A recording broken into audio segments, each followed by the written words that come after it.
Radhe Radhe. Good morning, everybody, if it's morning where you are. And we are doing another blog entry today. So this is blog entry 143 from 10/22 of 2024. So this is about a year ago, almost exactly, still. And still in Seattle, and still trying to figure out what's going on with wearing orange and all that sort of thing. So one thing that's really interesting about this blog entry before we get into it, on my journey and teaching about Krishna and what Krishna really wants me to help people grow in this different kind of way, he wants me to really help people grow their love for God and their love for Radha and Krishna. And it's a different way of approaching it because it's more Raganuga Bhakti, which is more spontaneous devotion, which is the thing I keep saying, where you add God to things that you do every day already, and you build your devotion around things that you do that are comfortable for you, and how it weaves more Radha and Krishna throughout your life each day. And the thing is, I really feel that Krishna wants the diversity out there in teaching that you can have a loving relationship with Radha and Krishna this way. There are many tools to help you grow your relationship. So you have like scripture, you have like Sanskrit, you have music, you have service, you have volunteering, you have lots of different things that you can do. But it's more about the common thread.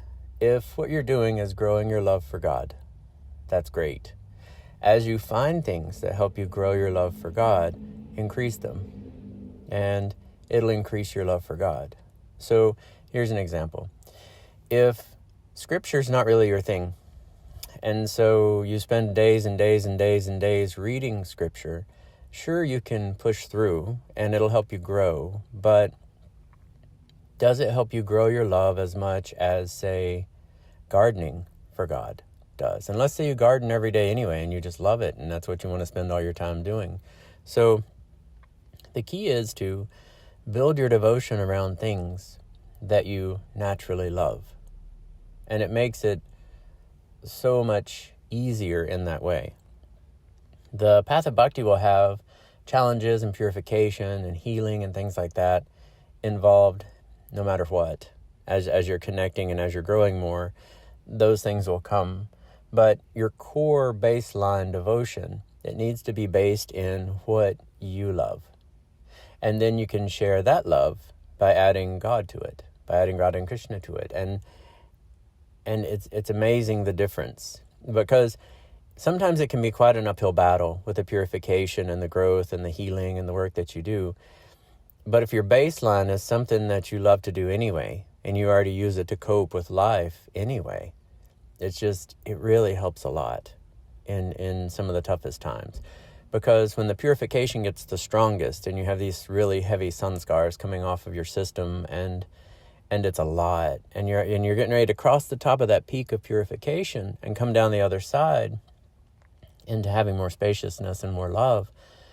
But coming across that peak, what you can do is you can just go down in what you do devotion-wise to your baseline and just spend as much time as you can. And your baseline will still be things that you love and still help you cope with life too. And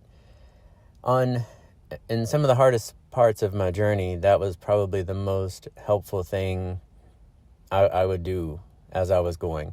And then as soon as I made it across the peak and that pressure and that really heavy purification and that sanskar lifted, then I would start bringing the things back in. Things that I might not be that into, but I should learn some. I'd still have the baseline of what I enjoy and what I love, but then I would bring back in like Sanskrit or scripture or trying to learn new music and not just playing the music that I know and enjoying the bliss part of it, And I would start challenging myself more. But again, you want to keep it in balance and not disrupt your bhakti, or in a way that you can't. You want to leave feeling good and not stressed or you should have done better or something like that. So you got to be careful with the balance as you start to bring it back on. But it gets easier with practice. Yeah, but the biggest thing is if you can establish the baseline of devotion that you do, and it can be established in something that you already love in life, and you do it every day anyway, that is fantastic, and it's super helpful. Okay, so here we go. We'll go to reading this blog entry. And this is blog entry 143 from 10/22 of 2024. Okay, I'm still here, holding on. The purification, still very intense. It was super intense, pushing me deep into old patterns and breaking them apart. Now, this is the purification from wearing the orange clothes. So it was bringing up all this past life stuff. It was bringing up all this current life stuff. It was purifying all of it. It was wild. It was super wild. Hopefully they're ending now, those patterns. I'm growing past them if I can just keep steady through this fire of purification. For the past month, I haven't really met anyone I could connect with or even talk to, but today a young pundit seemed to understand me, or at least that's how it felt. He asked whether I was Hare Krishna or Radhe Radhe. Most people just assume Hare Krishna and never go further, so his question touched me. Maybe it doesn't mean much beyond a simple encouragement like a reminder not to give up, but it felt good, as if a few of the roadblocks lifted even for just a moment. To be completely honest, I don't fully understand what's happening with this merging with Krishna, with him coming to live in my heart. It's said that when it happens, life changes completely. Krishna wants me to teach and live his way, which I know will be far better than my own ideas or plans. But this purification process, especially when I don't really understand it, makes things very challenging. Still, there's a deep knowing inside of me, a part beyond what I can see, that insists this is important. It keeps showing me that I have to stop relying on myself to create or find what I think I need, and instead let Krishna bring me what he knows I need. I'm new to this stage, and there's much to learn, but I can feel Krishna pulling me forward even when I stumble. At that time, I was still completely surrounded with his bliss, and it was still absorbing into my system more and more, and I couldn't really feel the discomfort around me. But the biggest thing was trying to get the mind where it needed to be, because focusing the mind, and it's